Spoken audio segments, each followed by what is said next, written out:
Salut tout le monde, Top Meyer vous présente les plus grands collectionneurs de timbres de tout le temps.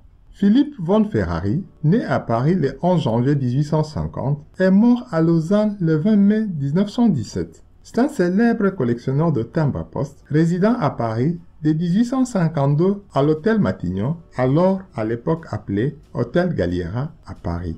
Fils de Raphaël de Ferrari et de Maria Vignole-Sal, duc et duchesse de Galliera. Dès son enfance, Louis-Philippe commença à contester tantôt la richesse familiale, tantôt l'autorité paternelle. Très jeune, il quitta le domicile familial pour louer un petit appartement dans les quartiers latins. Il vécut ainsi assez chichement, en donnant des leçons particulières et en faisant paraître dans des petites revues d'avant-garde des articles de critiques littéraires ou des mœurs. Il eut une jeunesse vraiment bohème et il mit un point d'honneur à refuser des offres d'argent continuelles de la duchesse, sa mère. Les jeunes gens de bonnes familles de son âge animaient la vie parisienne avec des fêtes et des casinos. Ferrari, lui, préférait s'enrichir intérieurement en étudiant avec acharnement les langues étrangères, l'héraldique, la numismatique et surtout la géographie. Il ne lui restait plus qu'à découvrir de manière quasiment fatidique que la philatélie était en fin de compte un point de rencontre idéal de toutes ces passions si diverses. Une fois découverte cette possibilité de synthèse culturelle, il entreprit de collectionner tous les types de timbres émis dans le monde. C'est alors que, pour s'approvisionner un petit lot d'une grande valeur, il accepta une aide financière de sa mère. Désormais,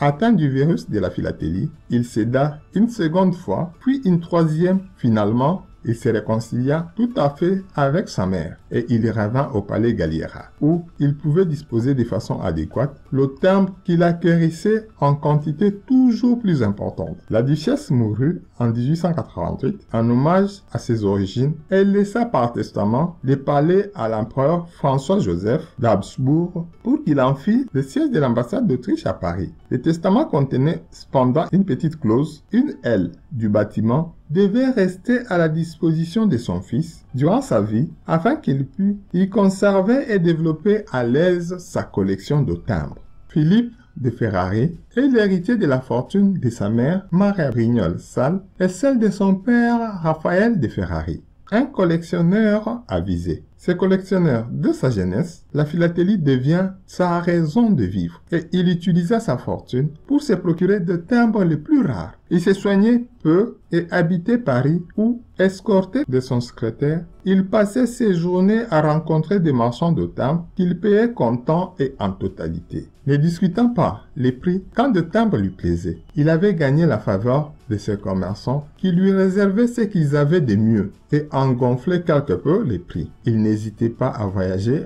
en France ou à l'étranger chaque fois qu'il espérait obtenir une pièce particulièrement rare. Même s'il n'était pas aussi naïf que ses fournisseurs le croyaient et conseillé par Philippe Mahé, il savait choisir, même en le payant cher, les pièces qu'il avait le plus de chances de monter. C'est ce personnage qui contribua à faire de la philatélie une activité sérieuse en acceptant de payer des sommes importantes pour le timbre qui l'intéressait et en obligeant du même coup les autres collectionneurs à élever leurs efforts financiers lorsqu'ils voulaient acquérir des raretés. Faudra noter qu'en dehors de timbres, Philippe possédait aussi une importante collection de monnaies anciennes. Soucieux de rendre sa collection accessible au public, il en fait don, par testament, au musée postal de Berlin, seul musée postal existant alors, le 30 janvier 1915. Cependant, étant un sujet autrichien résidant en France, il se réfugia en Suisse pendant la Première Guerre mondiale. Mais il avait eu en 1914 la mauvaise idée de laisser ses albums de timbres à l'ambassade d'Autriche, Hôtel Matignon de Paris. Aussi, à sa mort en 1917, sa collection placée sous séquestre reste entre les mains des autorités françaises jusqu'à sa dispersion entre 1921 et 1926 par 14 ventes aux enchères en paiement des dommages de guerre dus par l'Allemagne et l'Autriche à la France. Les produits de ces enchères seront de plus de 30 millions de francs de l'époque, une fortune colossale. Sa collection de monnaies sera dispersée durant une vente qui dura 5 jours en 1922. Parmi les timbres rarissimes qu'il possédait, on trouve l'unique exemplaire du timbre le plus cher du monde, le 1 centime magenta de 1856 de Guyane britannique. L'unique exemplaire neuf connu du timbre des 2 centimes missionnaire d'Hawaï de 1851.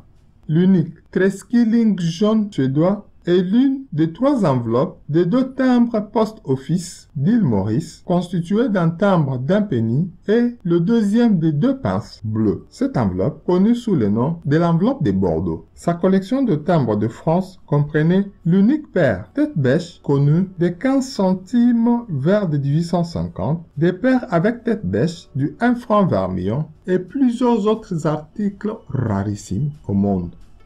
Merci. N'oubliez pas de partager. À la prochaine pour une autre vidéo.